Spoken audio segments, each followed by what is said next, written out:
All right. Do you know what an object lesson is?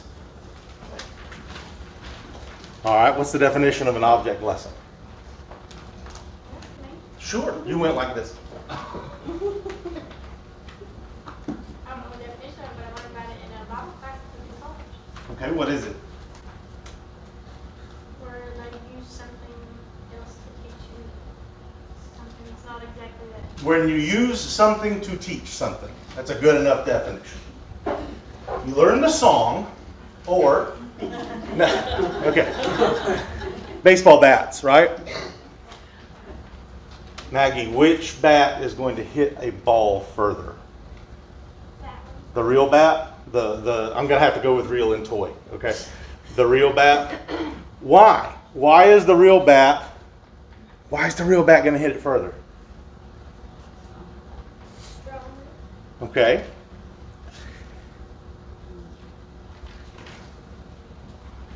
Can anybody tell me why the stronger bat's going to hit the ball further? Devin?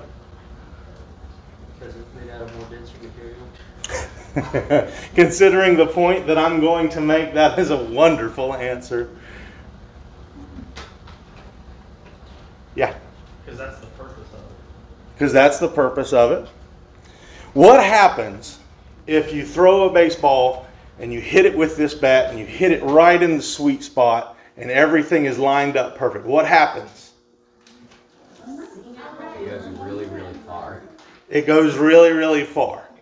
All right, same scenario, same baseball is thrown at this bat and you hit it in the sweet spot. What happens? It's going to snap that bat. It's going to snap the bat. That's the one I was looking for right there. It's going to snap the bat. And why is that?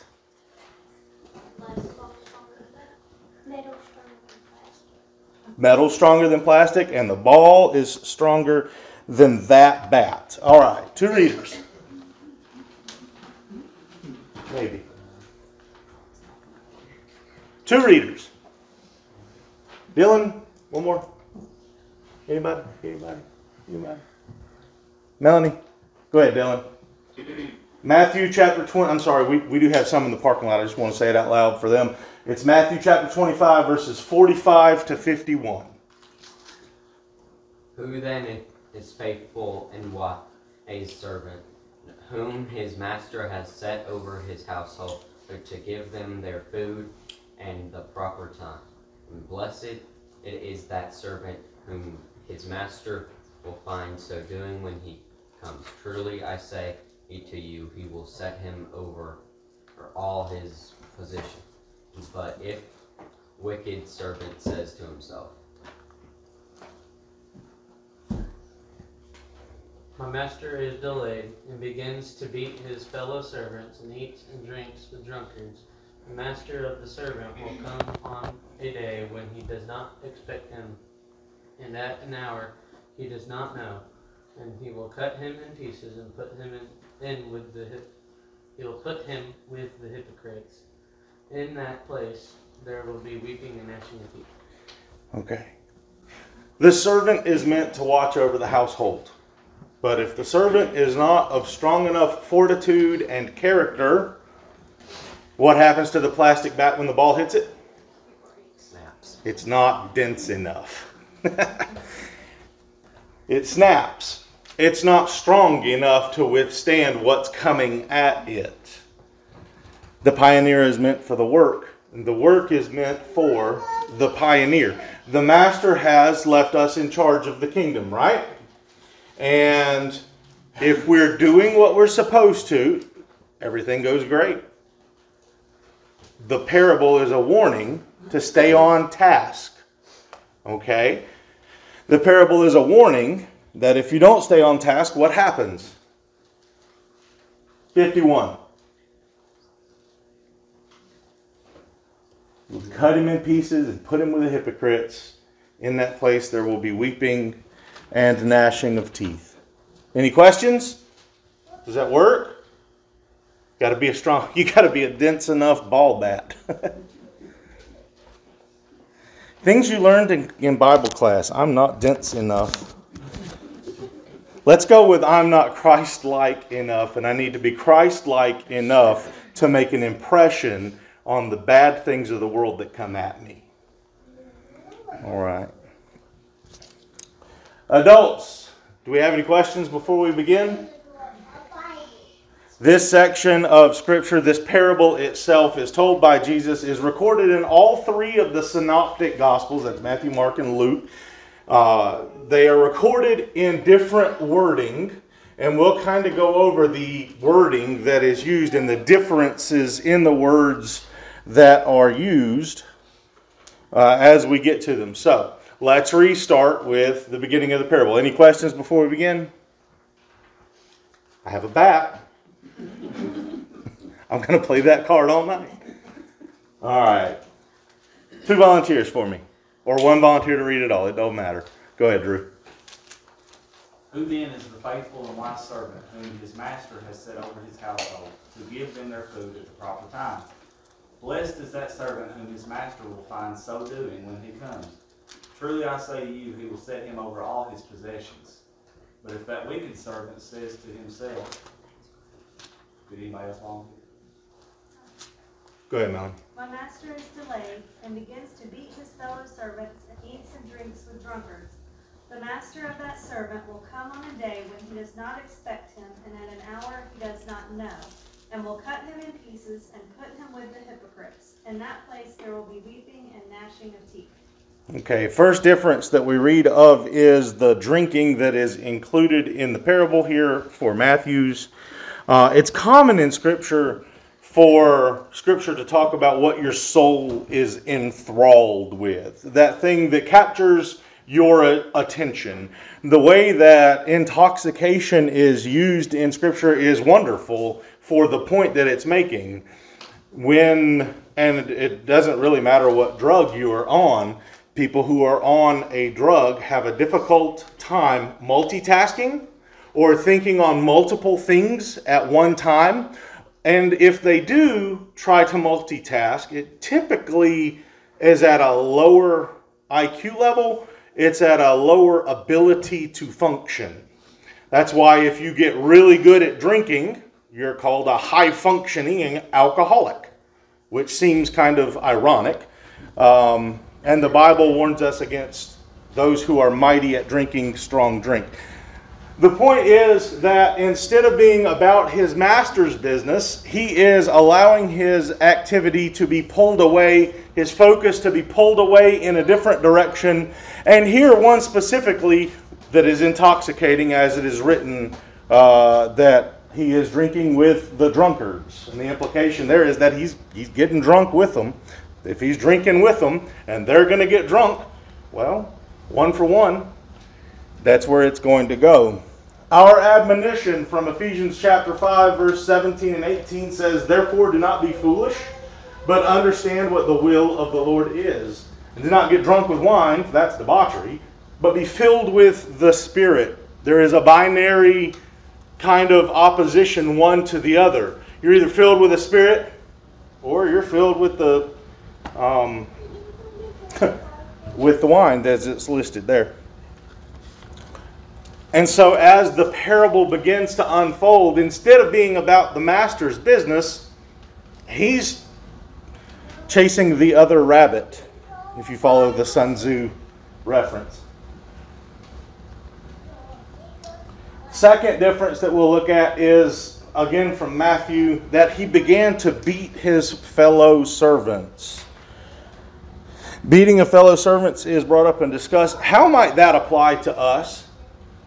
Let me start that over. Hold on. How might that apply to us?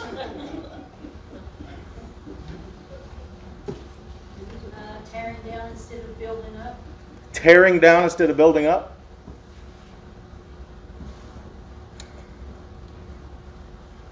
Lording over one another?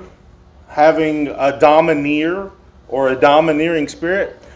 Or being rude?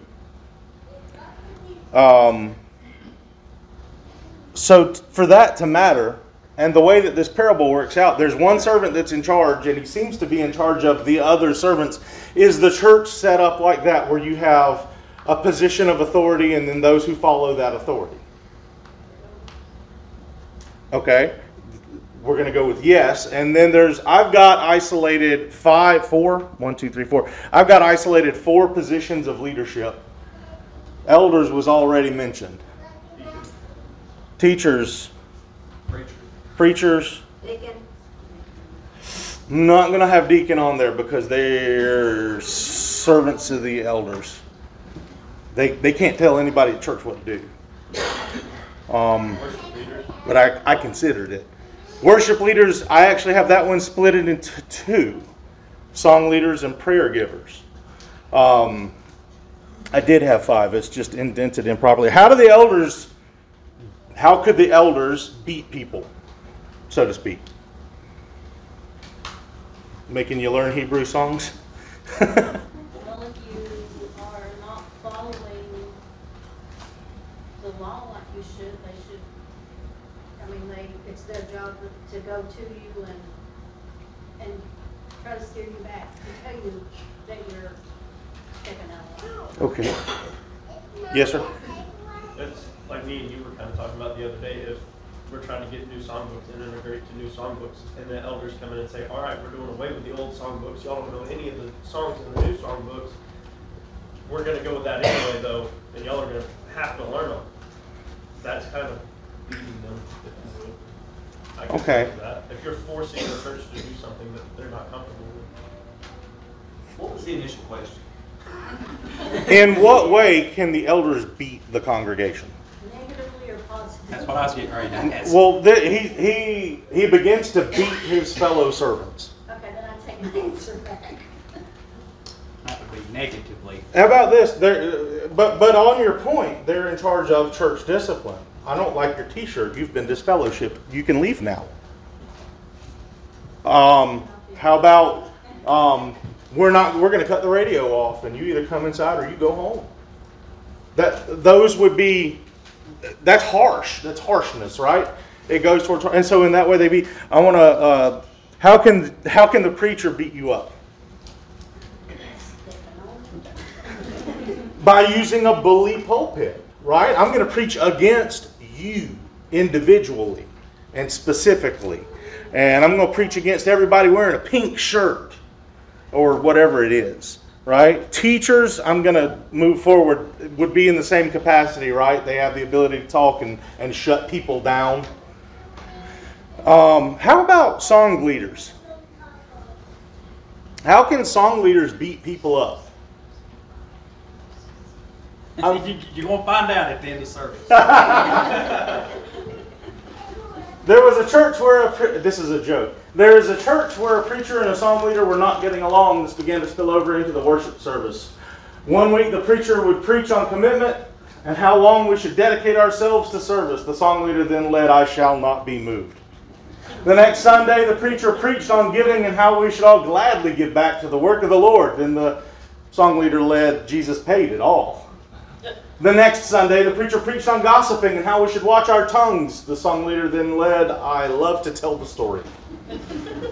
The preacher became very disgusted over the situation. The next Sunday, he told the congregation he was considering resigning. The song leader led, "Oh, why not tonight?" As it came to pass, the preacher resigned, and the next week informed the church that it was Jesus that led him there, and Jesus was leading him away. The song leader led, "What a friend we have in Jesus."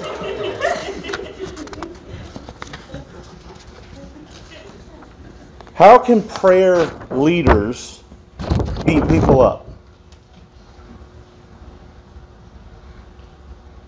Excluding some people. Okay. How about also excluding people? Good answer. How about including people?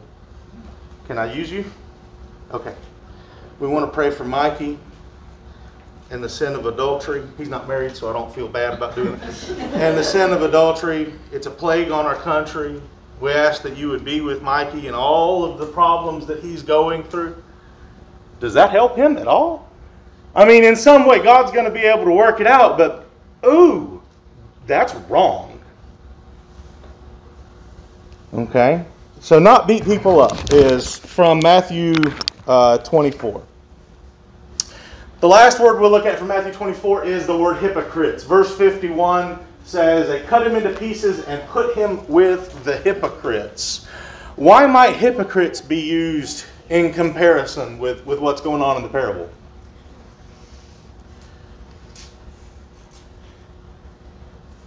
Should leaders know better? And that way you should be able to count on them not acting that way, right? And in that way, if they're acting in those capacities, they're no better than the hypocrite. They are, in fact, a hypocrite. We're going to talk about the love of Jesus, but I'm going to beat up on my brother and sister in these ways. So as the parable rolls out, that the master has gone and he has set certain parameters for what the leaders are of the household, that while the master is away, the leaders of the household should be leading in a capacity that is proper for what they are doing. And if they're not, then they're hypocrites. They also will be judged more strictly. The same condemnation you find throughout the Gospels as Jesus talks to the Pharisees. You should have been waiting for me to get here. And so he condemns them. They should have been leading, but they were not properly focused on whatever else. How can we avoid doing that? How can we avoid being hypocrites? Being Christlike. Put yourself in someone else's shoes. Think about if you were in that situation, how would you want to be treated? How would you would like things to be handled gently, with care, compassion, thought. Try your best to try to handle a situation like that. This man, he usurped authority. He wasn't given by his master permission to take over these duties and do certain things, let alone how he handled it. But how he handled it is what got him in the worst spot. And how we handle things can get us in a spot. Humility, really thinking about how what I say and what I do affects other people, because it does matter. All of that. Anything else? What you preach, Practice what you preach. and study to know what you should be practicing. And study to know what you should be practicing. Yeah, that's easy, isn't it? Answer is no. Okay, anything else? We'll move to Mark. Mark chapter 13 is where this gospel is, or where this message is also found. To readers, Mark chapter 13, verses 32 to 37. I'll try what I can, if I can see. But concerning that day, or that hour, no one knows, not even the angels in heaven, nor the Son, but only the Father. Be on guard, keep awake, for you do not know when the time will come. It is like a man going to a journey, when he leaves home and puts his servants in charge. Jeremy. Yes. Each with his work and commands the doorkeeper to stay awake. Therefore stay awake, for you do not know when the master of the house will come, in the evening, or at midnight, or when the rooster crows, or in the morning, lest he come suddenly and find you asleep. And what I say to you, I say to all, stay awake.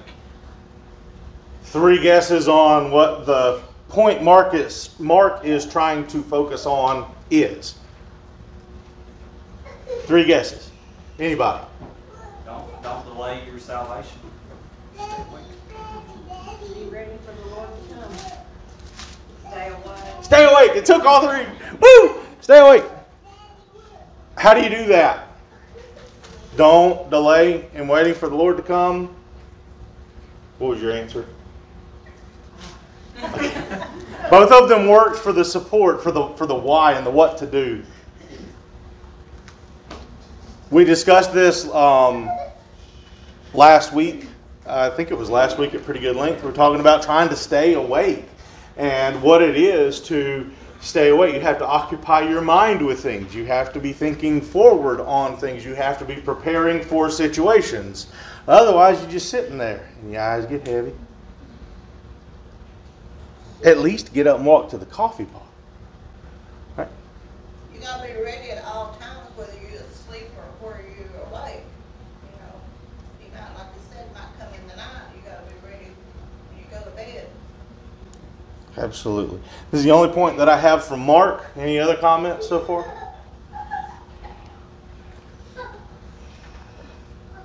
Luke's is 3 boards to read. 1, 2, 3. Go ahead. Peter said, Lord, are you telling this parable for us or for all? And the Lord said, Who then is the faithful and wise manager, whom his master will set over his household to give them their portion of food at the proper time? Blessed is that servant whom his master will find so doing when he comes. Truly I say to you, he will set him over all his possessions. Miss Wendy?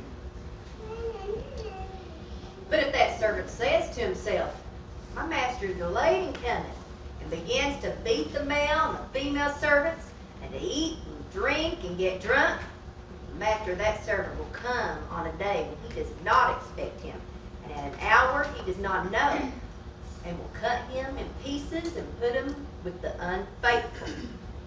With all of that energy. And that servant who knew his master's will, but did not get ready or act according to his will receive a severe beating. But the one who did not know and did what deserved a beating will receive a light beating. Everyone to whom much was given, of him much will be required. And from him to whom they entrusted much, they will demand the more. The hard part of this parable is the part that stands out. It's verse 48, isn't it? The lighter beating, what is that all about? I mean, a beating's a beating. It doesn't matter how big the switch is, regardless. As we've all, tell me you haven't had to go get your own switch, right? That's a worse punishment than the actual. You didn't have to pick your own switch? No, I'm saying I have also watched another sibling get the switch and count them, and you won't count less. The lighter beating's better. Okay, it's still. Is it 5? Is it 8? Just count it down. Don't move. The more you dance, the more you get. Woo. The discussion here is that judgment is not one size fits all. And so we have scriptures. Oh, I got to go past it. Close your eyes. Okay. We have scriptures like James chapter 4. Okay, we have scriptures like James chapter 3 and verse 1. Mark, quote that. I do not permit many of you to become teachers, my brothers, for those who teach will be judged with a stricter judgment. Very good. Excellent. That's really, really close. That's really close. Don't become a teacher because it's going to be worse for you. It's what we've been talking about in the whole parable, right? Those who are in positions of authority need to make sure that what they are doing is for building up and for edification. Okay? That is not just a position of authority thing. That goes and stands for all of us as Christians to be building up and edifying one another. But if you, as an individual, make a mess in whatever position that you are currently in this congregation, make a mess of your life. Think about the people that it's going to impact, okay? Depending on who you are, possibly and probably your spouse, or your parents, or your kids, all three, your unsaved family member. Okay. But what if it's Jeremy or Foley or me or another person who takes a leadership role every Sunday? And say, well, you know, and I don't take this lightly. If you look up to me as a portion of your inspiration, and I'm not, like I said, please know that I'm stating this with humility as much as I can. If I fail, then I have failed you. I'm not just me, and not just my spouse and my parents and my unsaved family members and my children. I failed you. And that's worse. The parable is pointing out Luke is pointing out in his rendition of the parable that the bigger you are, the harder you fall. The more people are depending on you, the more people your failure affects. The more care you should take in your own life. And in that case, in turn, as you are electing elders, as you are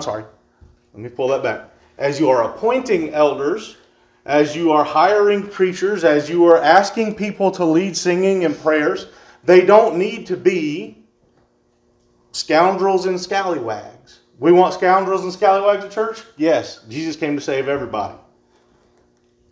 But there's a lot of Christ-likeness that you need to be fed, and that needs to happen from Christ-like individuals.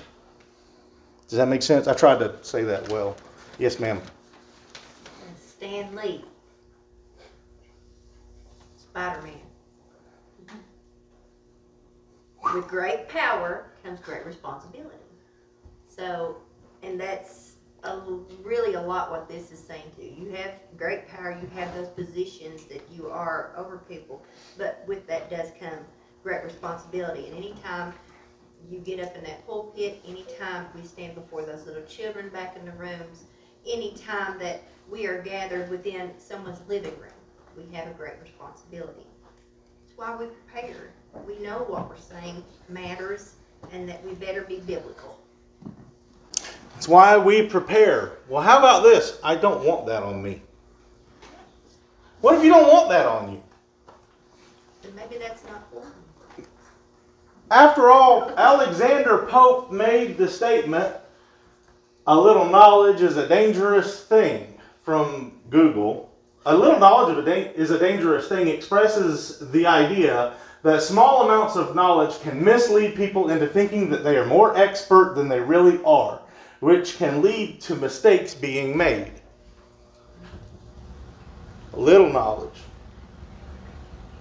can be a very dangerous thing. Got how many years of college? You got how many years of actual on-the-job experience? Can be a dangerous thing. Should be taken with a lot of responsibility, right? Got 1 year of college. It's going to stand up here. A little knowledge can be a dangerous thing.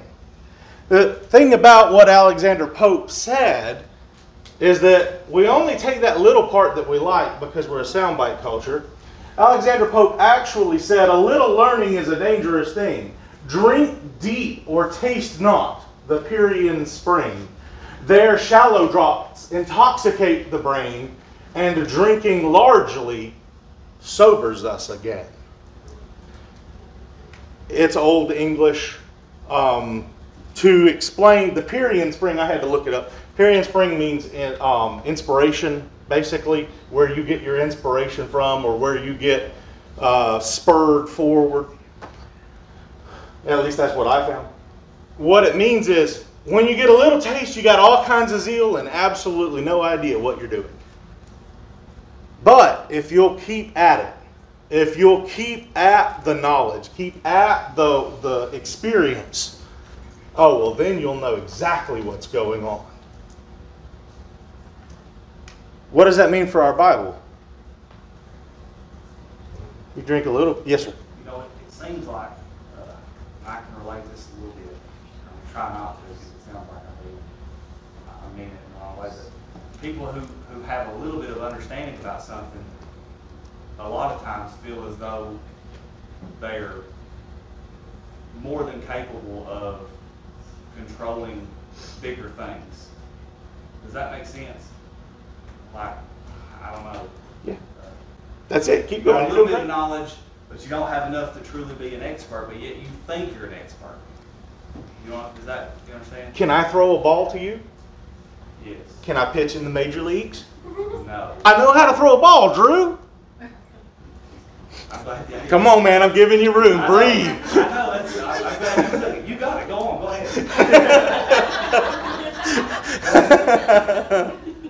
Okay. I teed it up for you. You got to hit it.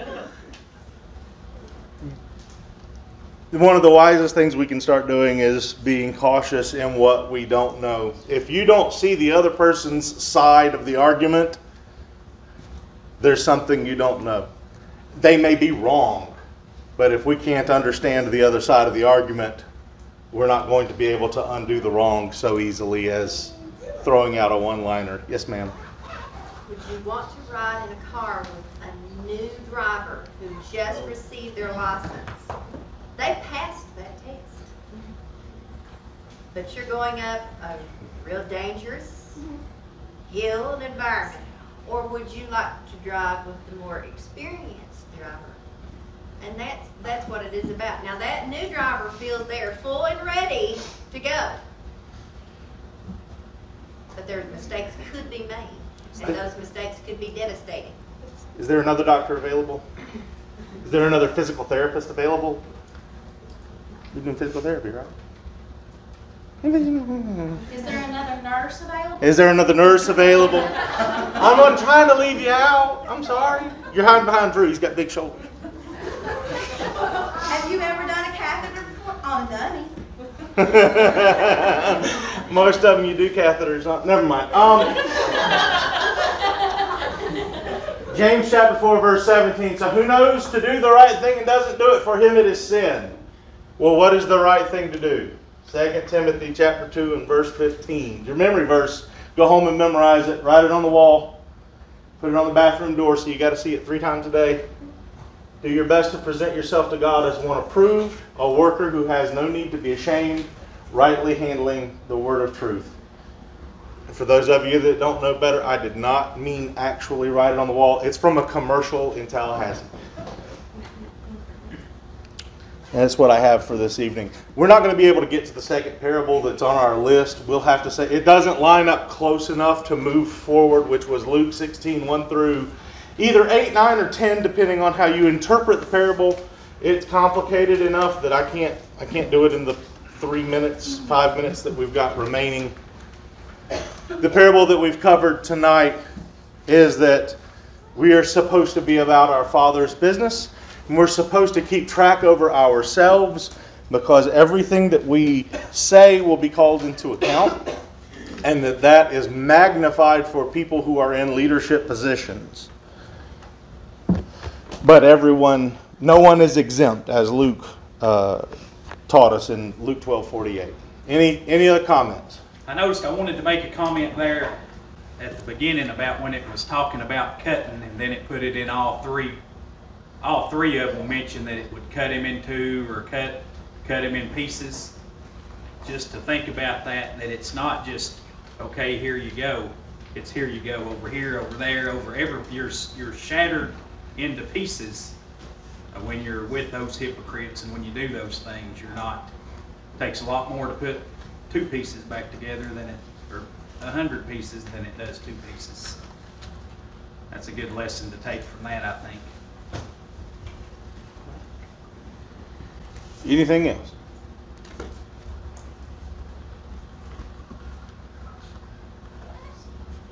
Next week we'll cover, it'll probably get your dates off. Ha ha ha, considering I've had to reprint it like 3 times. It'll probably get your dates off, but we'll do the unjust steward or the wicked steward, depending on how your wording is, from Luke 16, 1 through, read through like 13. Because you get to read through it and then decide where to cut it off. I originally said verse 8. I immediately amended that today to verse 9.